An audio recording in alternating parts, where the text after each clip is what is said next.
Magandang araw po mga kabayan. Welcome po sa Pinilakan Labayan. Naway safe po na pagsasaluhan po natin ngayon ay sinaing na may ibabaw pong mantika na matambaka po. Isang uri po ng tuna. Samahan po ninyo ko sa recipe sa mukbang. Paka-fast forward na lang po. Sandali lang naman po yung recipe. At lalantak na tayo agad, di ba?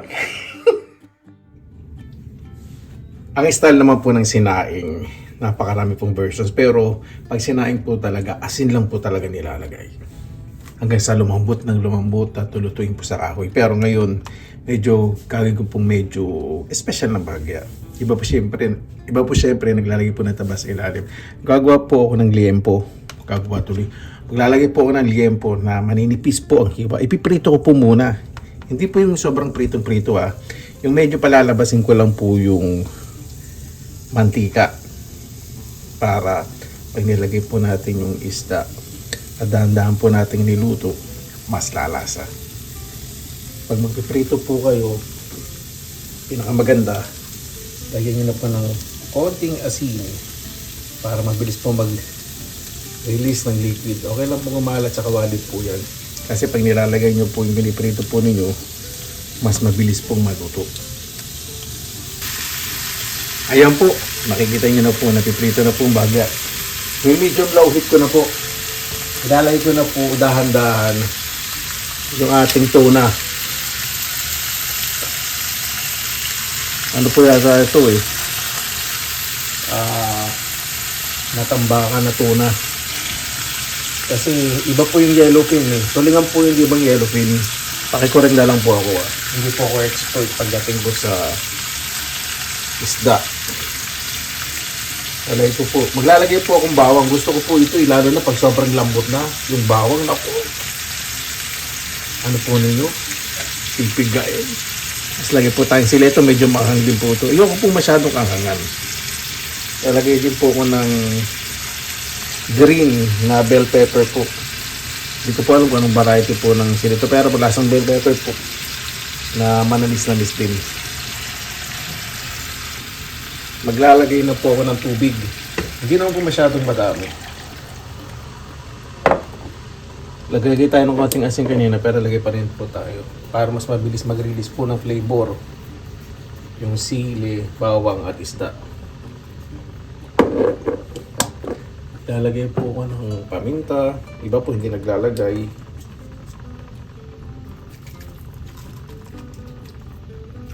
Yan. Lagay po tayo ng betchin.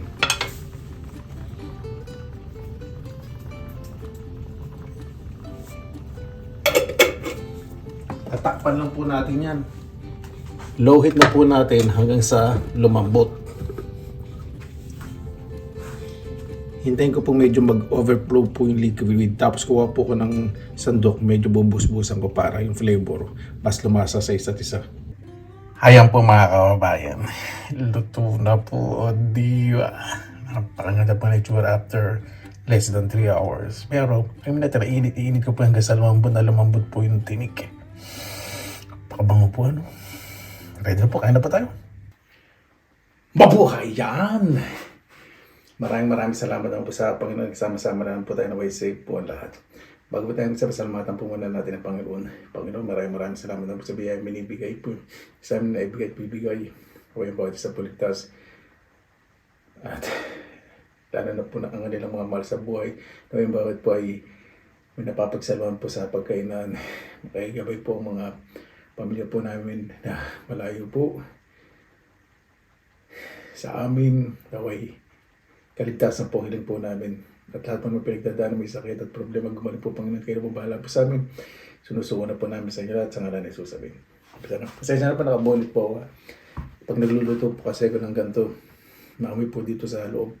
Binuksan ko po yung mitara. May filter naman po yung dahil hindi pumapasok yung hangin ng biglaan. Medyo malamig lang. Ang nanay ko pag nagsasaing, hindi naman po siya naglalagay ng taba.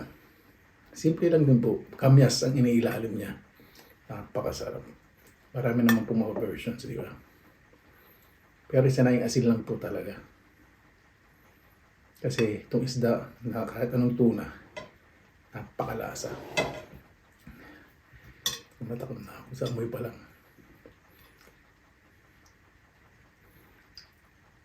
Ito. Kung masyado ito malaki. Yung tama lang. Yan. Isang piraso lang pero ang tataubin, di ba? Tapos yung patis lang natin ang konting sarasa para masarap. Pero hindi masyado maalat.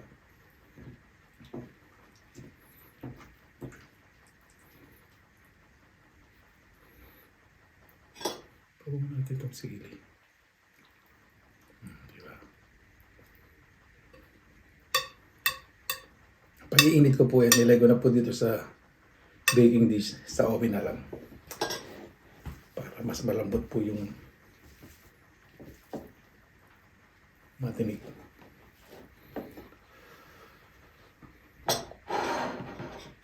Diyos, bilang po ah.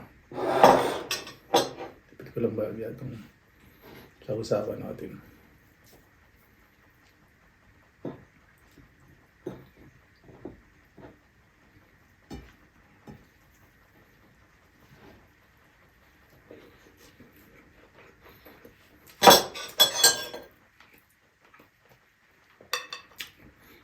Napakasarap. Ito yung liempo.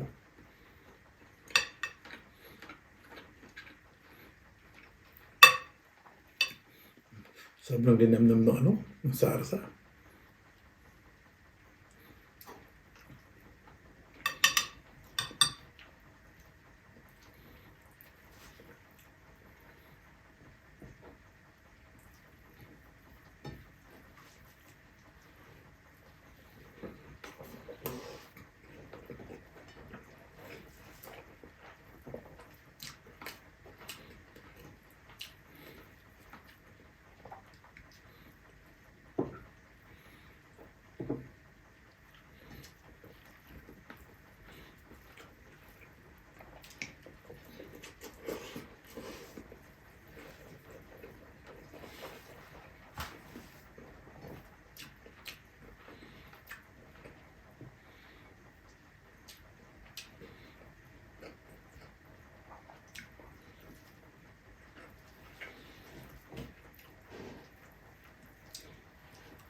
Kahit po less than 3 hours mo natin pinakulaan, malambot na rin po yung tinik. Pero hindi pa siya masyado malambot, pero yung lambot nandun na. Ito yung tiniktin natin. Nakakagat na. Hindi pa masyado. Pero yung bandang gilid, lambot na.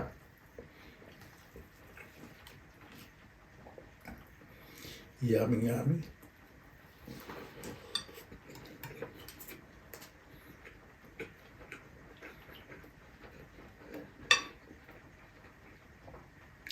Yung lilempo yan, nadurog na. Pag nilagay ito sa oven, ako, walang tapon to. Matinig dito sa gilid. Malalambot na yung gitna lang matigas. No. Nakakagat na rin paparoy ako. Konting tigas na.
Ito yung mga bawang po. Ito. Mga durog na. Wala na akong makita ang bawang. Pinong-pino na po. Lasang-lasa po dun sa sarsa. Pero kumapit po yung lasa ng karne sa isda, sa bawang. At itong siling puti. Mahal din itong sili na to. Hindi po ito siling panigang na mahaba. Itong pula. Medyo maangang po.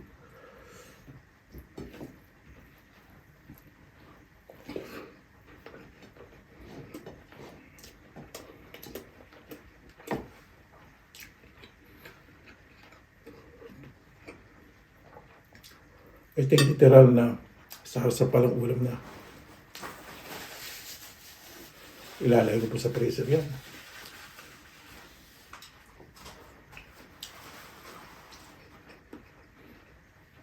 Pero ilalagay ko muna namin sa oven mamaya hanggang sa lumambot na lumambot.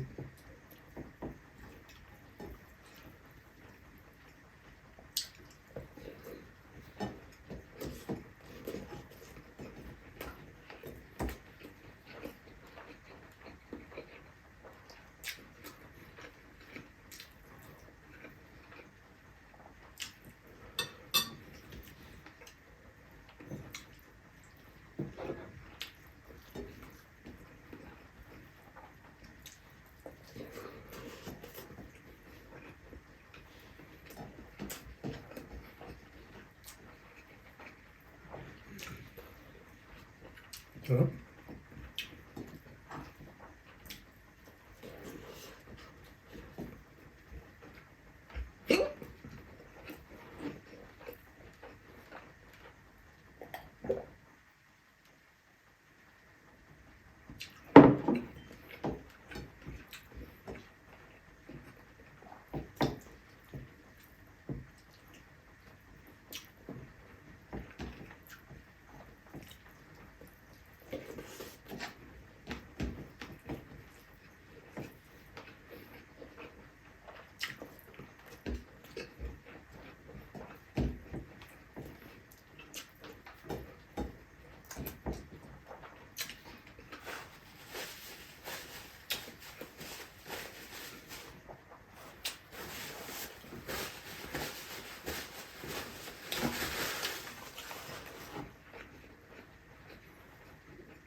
Ito yung malambot sa gilid.